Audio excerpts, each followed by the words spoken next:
3년 3개월 만에 메르스 확진 환자가 발생함에 따라 질병관리본부가 감염병 위기경보 수준을 주의 단계로 격상했습니다. 이 환자는 격리 치료를 받고 있어 앞으로 2주 안에 추가 확산 여부가 판가름 날 것으로 보입니다. 메르스 환자 입국대 초동 조치가 미흡했다는 지적이 나오고 있는 가운데 정부는 오늘 긴급 장관회의를 열어 메르스에 철저하게 대응하고 모든 정보를 투명하게 공개하기로 했습니다. 인천공항은 열화상 감지기 등을 추가로 운영하는 등 검역을 강화했습니다. 북한이 정권 수립 70주년을 맞아 성대한 열병식을 진행했습니다. 이번 행사에는 대륙간 탄도미사일은 물론 미국을 자극할 만한 전략무기는 거의 등장하지 않아 북한이 수위를 조절했다는 분석이 나오고 있습니다. 일부 건물이 붕괴된 서울 상도 유치원 철거 작업이 오늘 시작됐습니다. 철거 작업은 내일 저녁쯤 마무리되며 남은 유치원 건물에 대해서는 다음 달까지 정밀 안전 진단이 진행됩니다. 장기를 기증하려는 사람은 늘고 있지만 지나치게 까다로운 절차 때문에 포기하는 사람이 종종 있습니다. 장기 밀매를 막으면서 선의의 기증자를 보호하는 조치가 필요하다는 지적이 일고 있습니다. 여러분 안녕하십니까? 9월 9일 일요일 KBS 9시 뉴스입니다. 오늘 9시 뉴스는 3년여 만에 발생한 메르스 소식부터 전해드립니다. 메르스 환자 발생으로 감염병 위기 경보가 관심에서 주의 단계로 격상됐습니다. 이에 따라 전국 시도 지역 방역 대책반이 가동돼 접촉자에 대한 집중 관리에 들어갔습니다. 오늘 들어온 메르스 관련 소식을 먼저 홍화경 기자가 보도합니다. 메르스 환자와 밀접하게 접촉했던 밀접 접촉자가 22명으로 늘었습니다. 질병관리본부는 어제 밀접 접촉자 20명에서 2명이 더 늘었다고 밝혔습니다. 택시 운전기사와 공항에서 환자의 휠체어를 밀어준 도우미가 추가됐습니다.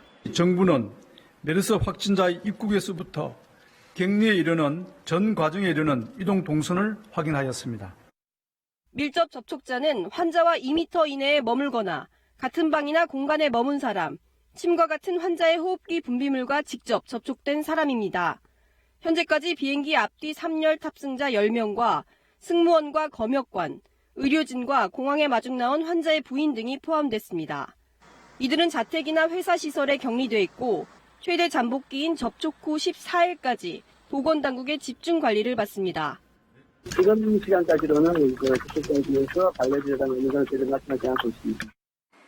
정부는 오늘부터 감염병 위기경보를 관심 단계에서 주의로 격상시켰습니다.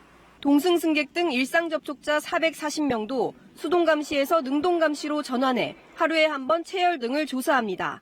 한편 오늘 주 쿠웨이트 한국 대사관에는 메르스에 감염된 것으로 의심된다며 한국인 2명이 신고했습니다. 보건당국은 쿠웨이트를 메르스 오염 지역에 포함시켰습니다. 또 중동 지역 입국자에 대해 검역을 강화하기로 했습니다. 보통 메르스 바이러스의 최대 잠복기는 14일. 3년 전 메르스 사태 때는 2주 만에 확진자가 30명을 돌파하는 등 급속 확산됐습니다. 앞으로 2주가 메르스 감염 전파의 중요 고비가 될 전망입니다. KBS 뉴스 홍화경입니다. 네, 이번엔 메르스 확진 환자가 치료를 받고 있는 서울대병원에 취재기자 연결합니다. 자, 양예빈 기자, 환자 상태가 어떤지 무엇보다 궁금한데 현재 상태 어떻습니까? 네, 메르스 환자가 호흡곤란이나 혈압 저하 등이 나타나면 상태가 심각해진다고 판단하는데요. 확진 판정을 받은 A씨의 경우 아직 이런 증상을 보이지 않고 있는 것으로 전해졌습니다. 61살인 A씨는 어제 오후 4시쯤 메르스 확진 판정을 받고 이곳 서울대병원에 이틀째 입원해 있습니다. 서울대병원은 국가지정 격리 병상이 있는 곳입니다. A씨는 감염 격리 병동 안의 음압병실에서 외부와 격리된 채 집중 치료를 받고 있습니다. 음압병실은 기압 차이로 공기를 실내에 가둬두는 병실을 말하는데요. 감염된 공기를 빠져나가지 못하도록 하는 조치입니다. A씨의 상태가 호전돼 격리 필요성이 사라질 때까지는 이런 치료가 계속됩니다. 메르스 환자의 증상은 1, 2주 안에 변화할 가능성이 높기 때문에 의료진은 꾸준히 A씨의 상태를 지켜본다는 계획입니다. 한편 A씨가 입원한 감염 격리 병동은 일반 병동과 떨어져 있고 주말에 병원 방문객도 적어 병원 내 다른 환자 등의 불안감은 크지 않은 것으로 전해졌습니다. 지금까지 서울대병원에서 KBS 뉴스 양예빈입니다. 메르스 확진 환자와의 접촉을 차단하는 게 중요하죠. 그래서 이번엔 확진 환자의 국내 이동 기록을 자세히 되짚어 보겠습니다. 입국부터 병원 격리실에 도착할 때까지 2시간 반 동안 일반인과 접촉했는데 감염 위험을 줄일 수는 없었을까요? 엄진아 기자가 환자의 행적을 재구성하며 따져왔습니다.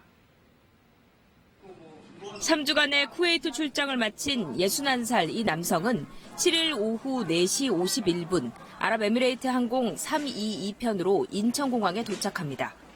승객 409명이 함께 타고 있었습니다. 몸이 좋지 않았던 남성, 미리 요청한 휠체어를 타고 5시 13분 10번 게이트를 통해 검역소에 도착합니다. 체온은 36.3도로 정상, 복용하는 약은 없었지만 10일 전 설사 증상이 있었다고 말합니다. 검역관은 감염병보단 장 질환에 무게를 두고 메르스 주의 안내를 하며 통과시킵니다. 20여 분간 공항에 머문 뒤 마중 나온 아내를 만나 5시 38분 공항을 나갑니다. 부인과 함께 리무진 택시를 타고 향한 곳은 병원이었습니다. 이동 중 삼성서울병원에 전화해 증상, 중동 방문 이력을 설명했고 7시 22분 응급실 외부에 위치한 선별 격리실에 도착했습니다. 공항에서 병원까지 약 2시간 30분 동안 일상에 노출됐습니다. 중동에서 입국했고 휠체어를 탔으며 쿠웨이트 현지 병원을 방문해 바이러스 감염 위험이 있는데도 검역관이 격리 조치하지 않은 게 적합한 판단이었는지 지적이 제기됩니다. 이동하는 과정 중에 실은 고열이 난 걸로 판단을 하고 있습니다. 입국 이후에 대한 조치들은 취했다라고 설명을 드리겠습니다. 그러나 만약 이 메르스 감염 환자가 스스로 병원을 찾지 않고 집이나 백화점, 목욕탕 등으로 이동했다면 상황은 악화됐을 수도 있습니다. KBS 뉴스 엄진아입니다. 정부는 오늘 이낙연 국무총리 주재로 긴급 관계장관 회의를 열고 대응책을 점검했습니다. 3년 전 메르스 사태 때 뒤늦은 정보 공개로 초기 대응에 실패해 피해가 걷잡을 수 없이 커졌던 점을 교훈 삼아 모든 상황을 투명하게 공개하기로 했습니다. 김지선 기자입니다. 휴일에 긴급 소집된 메르스 대책회의. 이낙연 국무총리는 최근 건축물 안전사고에 이어 메르스까지 발생해 국민들의 불안이 커졌다며 철저한 대응을 주문했습니다. 2015년의 경험에서 우리는 늑장 대응보다는 과잉 대응이 더 낫다 하는 교훈을 얻었습니다. 3년 전 메르스 사태 때 환자가 다녀간 병원도 공개하지 않아 국민들의 걱정을 증폭시키고 피해도 커졌다는 점을 언급하며 투명한 대응을 강조했습니다. 초동 대응을 제대로 하고 모든 일을 신속하고 투명하게 해서 피해자가 한 분도 나오지 않고 정부는 확진 환자와 의심 환자의 역학 상황 변동 내용을 메르스 정보 제공 전용 홈페이지 등을 통해 신속하게 전달하기로 했습니다. 보건 전문가로 구성된 1339 전문 상담센터를 24시간 운영함으로써 국민들이 궁금해하시는 사항을 메르스 확진 환자와 같은 비행기를 탄 승객 등에 대해서도 전담 공무원을 배치해 모니터링을 강화하겠다고 밝혔습니다. KBS 뉴스 김지선입니다. 공항 검역을 통과한 입국자가 메르스 확진 판정을 받으면서 공항에는 비상이 걸렸습니다. 메르스 오염 국가에서 온 승객들은 평소보다 꼼꼼한 검사를 받았고 공항에서는 마스크를 쓴 사람들이 부쩍 늘었습니다. 이 소식은 박대기 기자가 보도합니다. 메르스 오염 지역에 포함된 아랍에미리트 두바이에서 온 비행기가 공항에 도착했습니다. 마스크를 착용한 여행객들이 평소보다 많이 눈에 띕니다. 옆에 계시는 분이 마스크 안 들고 와가지고 저한테 마스크가 2개 있었는데 하나 가져가시더라고요. 마스크 그렇게 많이 끼시는 분위기는 아닌데 원래 이렇게 많이 끼시는 거 보니까 걱정하시는 것 같고. 공항 관계자는 물론 메르스와 무관한 지역에 다녀온 여행객들도 마스크를 착용합니다. 저번에 약간 국가에서 대처를 잘 못해줬던 것 같아서 이번에도 좀 그런 걱정이 돼서요. 약간 대비 차원에서 하고 나왔습니다. 메르스 오염 지역에서 온 승객들은 체온 검사와 증상 확인 등 1:1 검역을 받고 입국합니다. 질병관리본부는 오늘부터는 고열뿐 아니라 설사 등 다른 증상이 하나라도 있으면 감염 의심군으로 조사하기로 했습니다. 이번 메르스 환자가 입국 당시에는 열이 없었다는 점을 감안해 방역망을 더욱 강화한 겁니다. 열이 높아야 되고 이런 걸 좀 많이 봤었는데 여러 가지 증상이 있어서 그 하나라도 있으면 일단은 의심으로 해서 거기에 따라서 조치를 하겠다. 검역당국은 오늘 공항에서 메르스 의심 환자로 추가로 분류된 환자는 없다고 밝혔습니다. KBS 뉴스 박대기입니다. 3년여 만에 메르스 환자가 발생했지만 2015년 때와는 분명히 다른 양상입니다. 그런데도 치사율이 워낙 높은 감염병이다 보니 걱정하시는 분들이 많을 텐데요. 앞으로 지역사회에 감염 가능성은 없는 건지 박광식 의학 전문 기자와 함께 알아봅니다. 자, 박 기자. 이번에는 3년 전보다 격리자가 적은데 이게 바이러스가 약해졌기 때문은 아닌 거죠? 네, 이 바이러스가 아닙니다. 이 바이러스가 변한 게 아니라 확진 판정이 빨라졌기 때문입니다. 3년 전에 메르스 환자가 중동에서 들어온 메르스 환자가 처음 진단되기까지 16일이 걸렸습니다. 보름 넘는 기간 동안 이 평택성모병원 등 중소병원 3군데를 거치면서 추가 감염자가 30명 이상 나왔고요. 그랬었죠. 또 삼성서울병원에서 메르스 14번째 확진자가 장기간 머물면서 다수의 감염자에게 바이러스가 전파되기도 했습니다. 하지만 이번에는 23시간 만에 확진 판정을 받으면서 전파가 적을 것으로 좀 추정되고 있습니다. 지역사회 노출 시간만 따지면요. 공항에서 도착해서부터 삼성서울병원에 가기까지는 2시간 30분밖에 걸리지 않았습니다. 네. 이번 확진 환자가 서울대병원에 가기 전에 삼성서울병원을 먼저 갔었잖아요. 여기서 일반인과 접촉되지는 않았나요? 그런 우려가 있는데요. 하지만 이 환자가 첫 내원했던 삼성서울병원에서는 환자를 바로 선별 격리실로 보냈습니다. 일반인의 접촉이 이루어지지 않았다는 겁니다. 선별격리실에서는 의료진은 이 개인보호구를 착용하고요. 진료한 것으로 전해졌는데요. 현재 상황으로 보면 병원 의료진의 전염 가능성은 낮아 보입니다. 또 보건당국도 현재 밀접 접촉자들이 메르스 의심 증상을 보이는 경우는 없다고 밝혔습니다. 지금 역학조사가 한창이라고 하는데 이게 말만 들어서는 좀 어려운 개념인 것 같은데요. 역학조사 어떻게 이루어지는 겁니까? 네, 역학조사 개념 좀 어렵게 느끼실 텐데요. 하지만 조금 이해하기 쉽게 설명을 해보겠습니다. 불이 나면 소방관이 달려가서 불을 끄지 않습니까? 그리고 화재 원인을 조사하죠. 마찬가지입니다. 감염병이 발생을 하면 이 역학조사관이 제일 먼저 달려갑니다. 그래서 이 감염병의 원인 바이러스가 언제 어디서 침투했는지 그래서 환자를 직접 만나보고 조사해서 더 이상 전파를 막는 겁니다. 메르스 코로나 바이러스의 경우에는 잠복기가 2일에서 최대 14일입니다. 그러니까 이 기간에 이 잠복기에 누굴 만났는지 그리고 얼마나 밀접하게 접촉했는지를 파악해서 환자의 동선을 따라 더 추가 감염자가 나오지 않도록 방역 조치를 내리는 겁니다. 네, 지역사회, 그러니까 이 병원과 무관한 일반인에게 감염 가능성은 없을까요? 지역사회 감염 가능성을 따져보려면요. 중동의 메르스를 좀 참고 해야 합니다. 중동의 경우 올 들어 메르스 환자는 116명이 발생해서요. 지금 30명이 사망한 상태입니다. 중동에서 발생한 메르스는 50%가요. 낙타나 낙타 유와 관련된 감염이고요. 그 40%가 병원 기관, 즉 의료기관 관련 감염입니다. 그리고 지역사회 감염은 약 10% 이내로 보고 있는데요. 이마저도 가족같이 아주 긴밀한 접촉이 있을 때 전파되는 것으로 알려져 있고요. 그냥 환자와 이렇게 스쳐 지나가는 수준으로는 감염되지 않는 것으로 지금 알려져 있습니다. 그러니까 지나친 공포감을 갖는 건 이렇게 피하는 게 좋고요. 다만 메르스 환자와 그러니까 지난 이 첫 번째 환자 메르스 환자와 이 경로가 겹친 분들은 지금이라도 발열이나 호흡기 증상 그리고 위장관 증상이 있는 경우에는요. 1339 콜센터에 신고를 해서 안전한지 확인해 받는 게 좋습니다. 박광식 기자 잘 들었습니다. 오늘은 북한 정권 수립일인 이른바 구구절입니다. 특히 70주년 구구절을 맞아 성대한 기념행사가 진행됐는데요. 김정은 위원장과 중국 리잔수 전인대 상무위원장이 나란히 참석해 북중 관계를 과시하기도 했습니다. 기념식 표정 박경호 기자가 전해드립니다. 평양 김일성 광장에 가득 모인 군중의 박수 속에 김정은 국무위원장이 등장합니다. 김 위원장 바로 옆에는 시진핑 추석의 특사 자격으로 중국 서열 3위인 리잔수 전인대 상무위원장이 함께했습니다. 참석한 당정군 고위 인사들도 이들 두 사람과 일정한 거리를 두고 깍듯이 예우하는 모습입니다.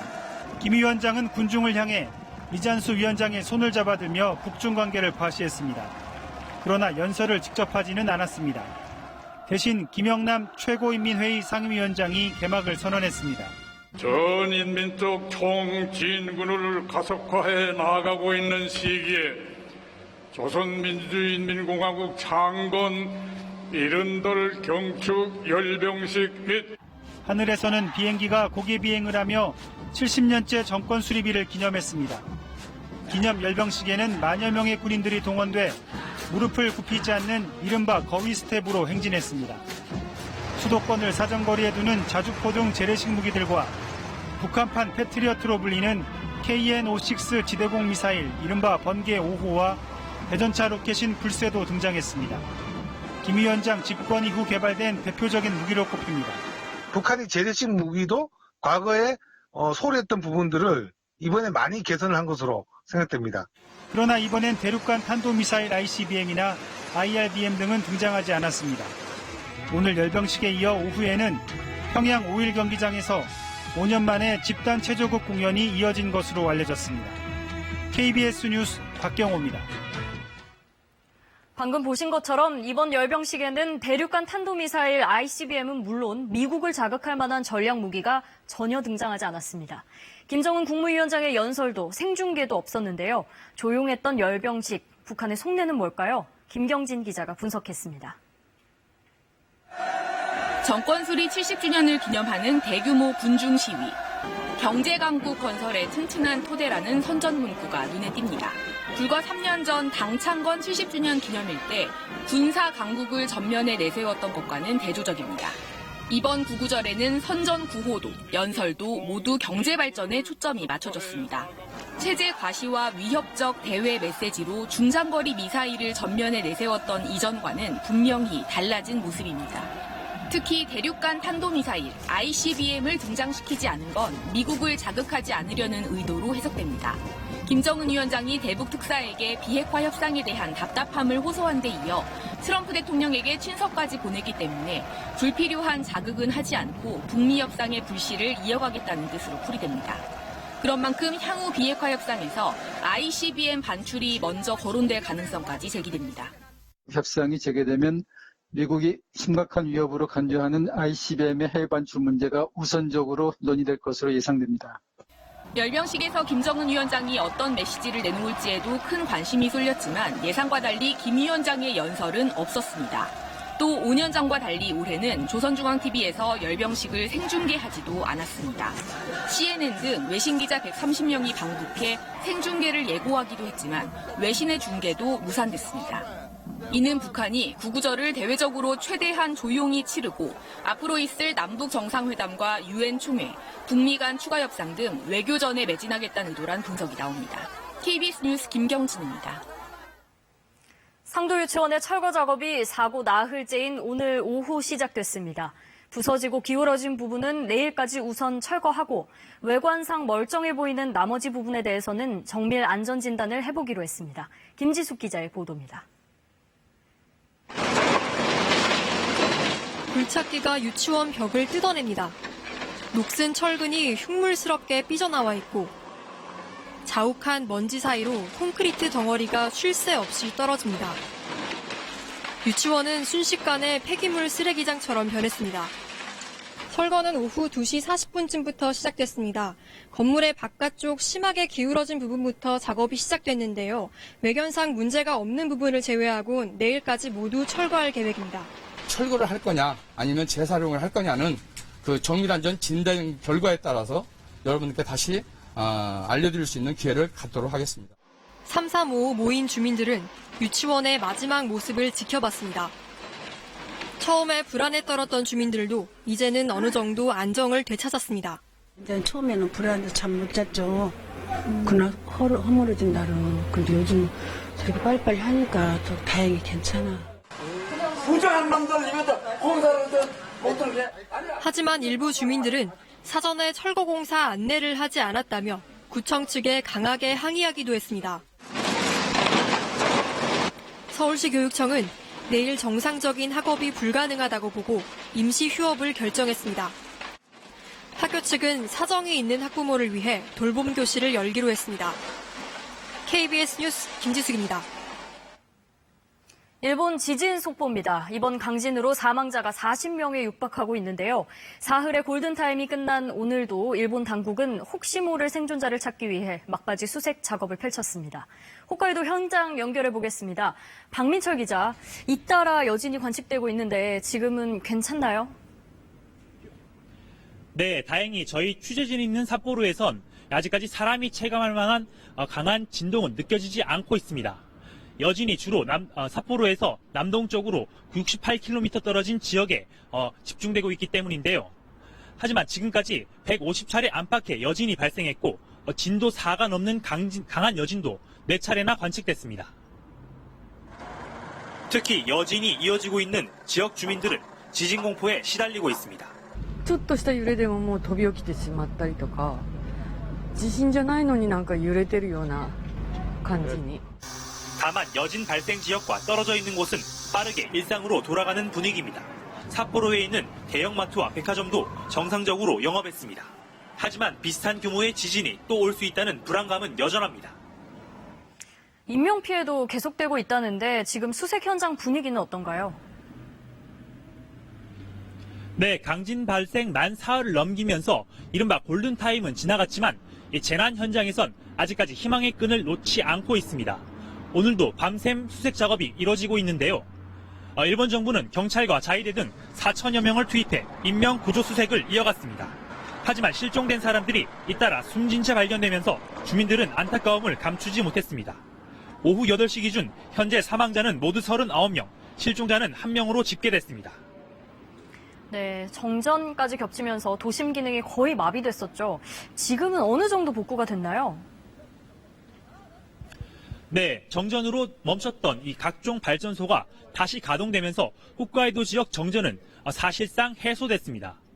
교통과 통신 등 도심 주요 인프라 역시 속속 복구되고 있는데요. 어제부터 신치토세 공항의 국제선 운항이 재개되면서 한때 발이 묶였던 우리 관광객들은 대부분 귀국했습니다. 하지만 현지 주민 5천여 명은 주택 등이 복구되지 않아 어젯밤까지 대피소에 머물렀습니다. 아베 일본 총리는 오늘 홋카이도를 방문해 피해 상황을 점검하고 지진 피해자들을 위로하기도 했습니다. 지금까지 삿포로에서 전해드렸습니다. 다음 소식입니다. 50대 남성이 KTX 무임 승차가 적발되자 60대 여성인 청소 근로자를 흉기로 위협하며 인질극을 벌였습니다. 이 남성은 경찰이 쏜 테이저건을 맞고서 붙잡혔습니다. 장성길 기자가 보도합니다. 테이저건을 든 경찰이 부산역 구내 건물에서 안에 있는 한 남성과 대치하고 있습니다. 남성은 경찰관을 겨냥해 물건을 집어던지며 격렬하게 저항합니다. 들어라! 제압! 대치를 벌인 지 10여 분 만에 결국 테이저건을 맞고 경찰에 검거됐습니다. 빨빨 들어가가지고 전 다 때리고 아주 난장판이었다 할기네. 58살 신모 씨는 오늘 오전 동대구역에서 KTX 열차에 무임 승차했다 승무원에게 적발됐습니다. 부산역에 내려 철도 플랫폼에서 역 승무원에게 인계되는 과정에서 흉기를 들고 옆에 있던 60대 여성 청소 근로자를 붙잡고 10여 분간 인질극을 벌였습니다. 이후 피해 여성을 풀어주고 혼자 펜스를 넘어 승무원 식당에 들어간 뒤 다시 경찰과 대치한 것입니다. 인질로 잡혀있던 여성은 다행히 다치지 않은 것으로 알려졌습니다. 목덜미를 붙잡고 홍 가장자리로 끌고 가서 칼로 위협을 하면서 죽이진 않겠다. 가만히 있어라. 신 씨는 정신병원에서 장기간 치료를 받았다고 주장하고 있습니다. 경찰은 신 씨가 흉기를 소지하게 된 경위를 비롯해 자세한 범행 동기를 조사하고 있습니다. KBS 뉴스 장성길입니다. 오늘은 장기 기증의 날입니다. 다른 사람을 위해 장기를 기증하려는 사람들이 갈수록 늘고 있다고 하는데요. 까다로운 서류 심사를 거쳐야 해서 종종 발길을 돌리는 사람들도 있다고 합니다. 국가 차원에서 보다 세심한 관리가 필요하다는 지적입니다. 김민혁 기자가 취재했습니다. 40대 여성 A씨는 얼마 전 큰 결심을 했습니다. 친한 친구가 가족에게서 신장 이식을 받기 어려워 자신이 신장을 기증하기로 한 겁니다.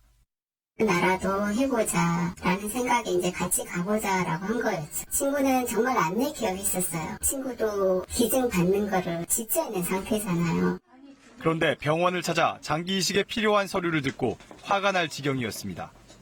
병원에 내야 하는 서류는 주민등록등본, 가족관계증명서 같은 기초 서류 외에도 장기를 받을 사람과 같이 찍은 사진, 같은 곳에 살았다는 걸 증명하는 서류, 주고받은 생활비나 휴대전화 요금, 경조사비 내역까지 10가지가 넘습니다. A씨는 장기 수혜자와 친구가 된 지가 15년 정도여서 옛날 사진이 없었습니다. 또 생활비나 휴대전화 요금 등을 주고받은 내역을 내란 것은 생각할수록 황당했습니다. 결국 고민 끝에 A씨는 장기 기증을 보류했습니다. 맨 처음에는 친구에 대한 아픔이 더 우려가 됐었지만 그것 또한 되게 불쾌했었어요. 친구도 나도 서로에 대한 범죄자로 좀 취급됐다는 게. 이런 번거로운 절차에 대해 장기이식관리센터는 검증이 꼭 필요하다는 입장입니다. 생존자 장기 기증은 대부분 가족이나 친족 사이에 이루어지는데 그렇지 않은 경우는 장기 매매 등의 가능성이 있어 순수성 검증이 꼭 필요하다는 겁니다.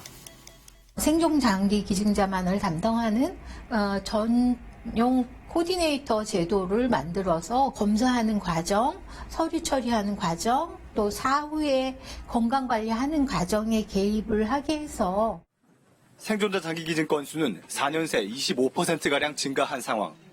장기 매매 가능성을 막으면서도 선의의 장기 기증자들을 보호할 세심한 배려가 필요합니다. KBS 뉴스 김민혁입니다.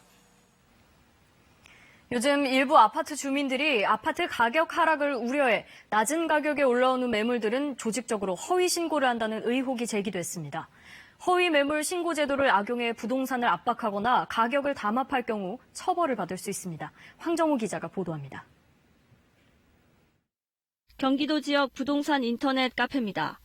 허위 매물 신고를 독려하는 글이 꾸준히 올라오고 아예 신고하는 방법을 상세하게 알려주기도 합니다. 서울 지역의 인터넷 커뮤니티도 비슷합니다.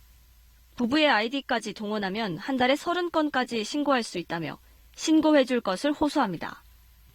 일부 아파트 주민들이 부동산 중개업체에서 가격을 낮게 책정해 매물을 올리면 허위 매물로 모는 겁니다.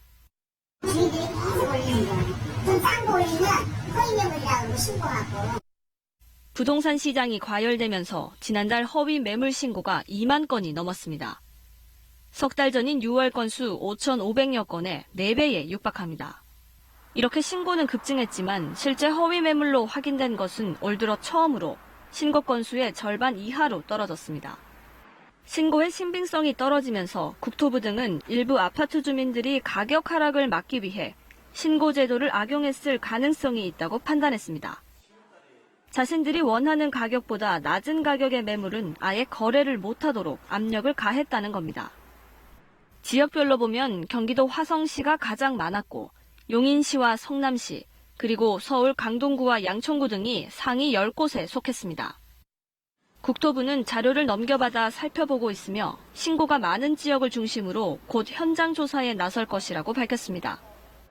아파트 주민들이 조직적으로 허위 매물 신고를 통해 중개업소를 압박했다면 업무 방해로 처벌받을 수 있습니다. KBS 뉴스 황정호입니다. 공정위는 오늘 철근값을 담합한 혐의로 현대제철과 동국제강 등 6개 제강사에 과징금 1,194억 원을 부과하고 이 가운데 5개 업체는 검찰에 고발할 예정이라고 밝혔습니다. 적발된 업체들은 2015년 5월부터 2016년 말까지 12차례의 월별 합의를 통해 철근 가격 형성에 영향을 준 혐의를 받고 있습니다.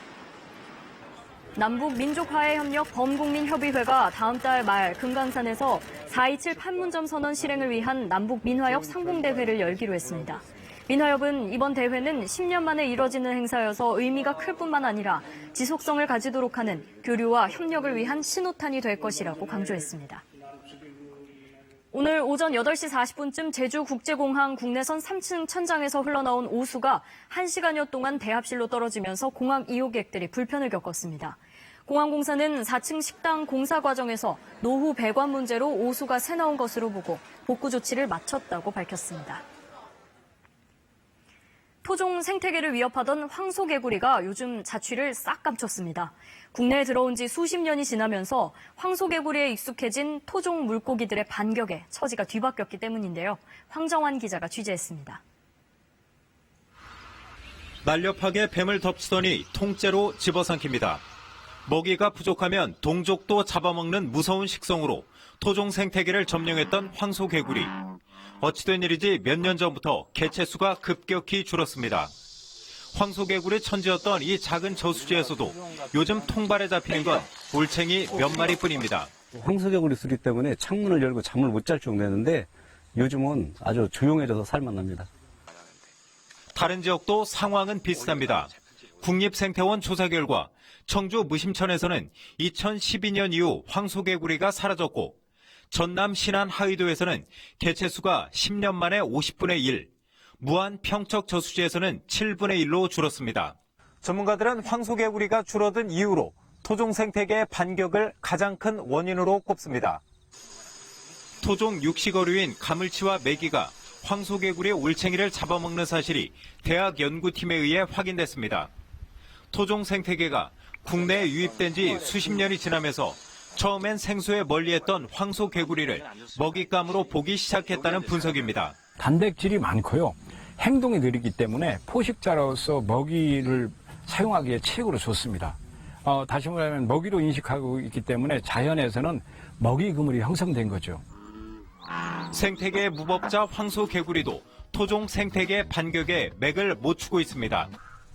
KBS 뉴스 황정환입니다.